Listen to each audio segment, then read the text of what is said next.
জুলাই গণহত্যার বিচার দৃশ্যমান ও সংস্কার করে পিআর পদ্ধতিতে আগামী জাতীয় নির্বাচন আয়োজনের দাবি জানিয়েছেন ইসলামী আন্দোলন বাংলাদেশের নায়েবে আমির মুফতি সৈয়দ ফয়জুল করিম।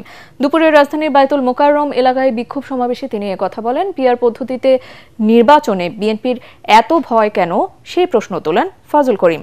দেশের মানুষের ট্যাক্সের টাকায় প্রাথমিক বিদ্যালয়ে গানের শিক্ষক নিয়োগের তীব্র বিরোধিতা করে বর্তমান সরকারের বিরুদ্ধে কঠোর আন্দোলন গড়ে তোলার হুমকিও দেন ইসলামী আন্দোলনের এই নেতা।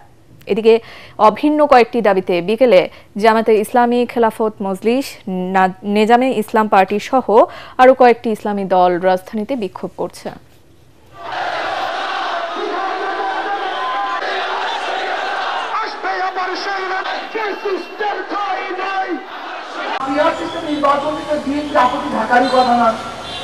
কারণ তাদের একজন উঁচু পর্যায়ের নেতা বক্তব্য দিয়েছেন যে 90% ভোট তাদের।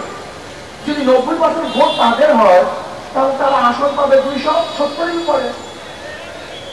তাতে এককভাবে সরকার গঠন করতে পারছে, সমস্যা কোথায়? ঝামেলা মুক্ত সরকার গঠন করতে পারবে।